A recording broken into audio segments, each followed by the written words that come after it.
Good morning. Good morning. എനിക്ക് feel ചെയ്തതെന്ന് പറഞ്ഞാൽ നമുക്ക് ഒരിക്കലും കുട്ടിക്കാലം തിരിച്ചു കിട്ടില്ല എന്ന് പറയാറുണ്ടല്ലോ.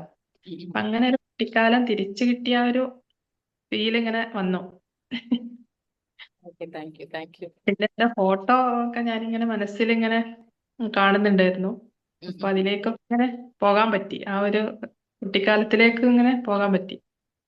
താങ്ക് അങ്ങനെ ഒരു മെഡിറ്റേഷനിലൂടെ അങ്ങനെ പോകാൻ പറ്റിയതിൽ ഒരുപാട് സന്തോഷം. മാഡത്തിന് ഒരുപാട് താങ്ക്സ്. You so much.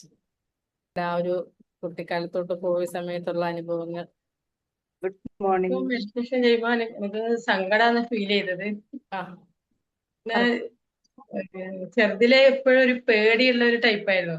എന്തിനാണെന്ന് ഒരു സുരക്ഷിതത്വം ഇല്ലാത്തപ്പോ എന്തിനാന്നറിയാം, എന്തിനും പേടിയാ. പുറത്തുനിന്നൊരു സൗണ്ട് കേൾക്കുമ്പോ പേടിയും. അങ്ങനെ അത് ഇപ്പോഴും എനിക്ക് അങ്ങനെ ഫീൽ ചെയ്യലുണ്ട്. നമ്മൾ റോഡിൽ ഇറങ്ങി ആരെങ്കിലും സംസാരിക്കുമ്പോൾ കൂടി നിന്ന് സംസാരിക്കൂലേ, അപ്പൊ ഒരു പേടി. ഇപ്പൊ മെഡിറ്റേഷൻ ചെയ്തേരം സുരക്ഷിതത്തിലാണ്, സ്നേഹത്തിലാണ്, ഇങ്ങനെ മാഡം പറയുമ്പോ അതെല്ലാം ഒന്ന് ബ്രേക്ക് ചെയ്ത പോലെ എനിക്ക് തോന്നി, ഫീലിംഗ് ഉണ്ടായി. Okay, thank you so much. Thank you. Thank you. Good morning ma'am. Good morning. Good morning. ഇതുപോലെ നമുക്കിങ്ങനെ ഒരുപാട് സന്തോഷം, അതുപോലെ സങ്കടം, അങ്ങനെയുള്ള പല വികാരങ്ങളും നമുക്ക് വന്നത്. ആഹ് വളരെ ഒരു മനസ്സിന് നല്ലൊരു സുഖം തോന്നുന്നുണ്ട് ഇത് കഴിഞ്ഞപ്പോൾ. എന്താണ് ശരിക്കും പറയേണ്ടതെന്ന് എനിക്ക് കിട്ടുന്നില്ല. ഓക്കെ, പറയാനായിട്ട് എങ്ങനെ പറയണം, എന്താന്ന് പറയാൻ പറ്റുന്നില്ല. Okay, thank you. Good morning ma'am. Good morning. Good morning. Meditation ചെയ്ത സമയത്ത് നമ്മളിങ്ങനെ കുട്ടിക്കാലത്തിലേക്ക് പോയപ്പോൾ നമുക്ക് ശരിക്കും പറഞ്ഞാൽ വിഷമവും തോന്നി, കരച്ചിലും വന്നു. എന്താ പറഞ്ഞാ നല്ലൊരു കാലമായിരുന്നു. അതൊക്കെ ഇങ്ങനെ പിന്നെയും നമുക്ക് ഇങ്ങനെ ഓർക്കാൻ പറ്റിയപ്പോഴും ഒരു സന്തോഷവും തോന്നി, പിന്നെ ശരിക്കും വിഷമവും തോന്നി.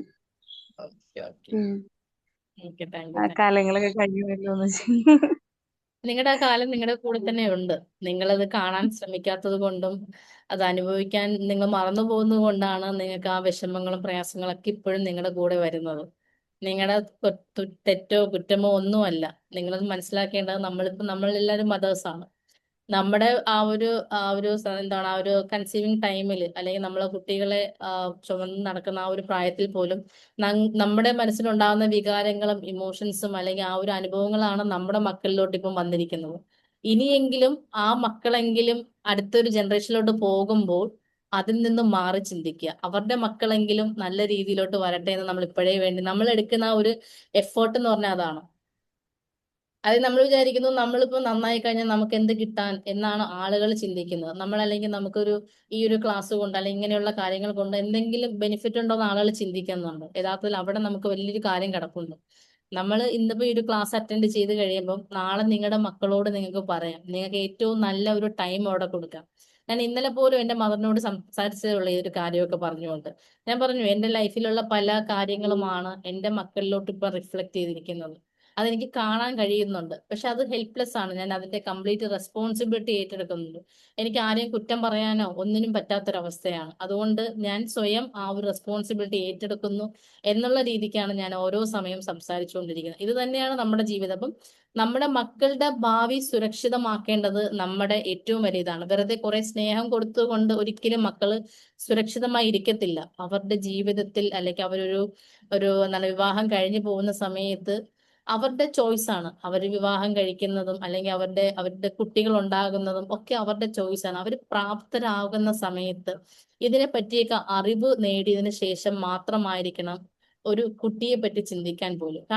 അപ്പൊ അതുകൊണ്ട് ഞാൻ എപ്പോഴും പറയുന്ന ഒരു കാര്യം, നമ്മുടെ ഇനി വരുന്ന ജനറേഷൻ, അതുകൊണ്ട് ഇപ്പൊ ഞാൻ പ്രഗ്നന്റ് ആയിരിക്കുന്ന ഓരോരുത്തരോട് ഞാൻ പറയാറുണ്ട്, നിങ്ങളുടെ ഈ ഒരു ടൈം നിങ്ങൾ എത്രത്തോളം പോസിറ്റീവായിട്ട് തിങ്ക് ചെയ്യുന്നോ അത്രയും പോസിറ്റിവിറ്റി നിങ്ങളുടെ കുട്ടികളിലോട്ടാണ് വരുന്നത്. അതുകൊണ്ട് എപ്പോഴും പോസിറ്റീവായിട്ട് തന്നെ തിങ്ക് ചെയ്യാനായിട്ട് അഡ്വൈസ് ചെയ്യാറുണ്ട്. ഓക്കെ.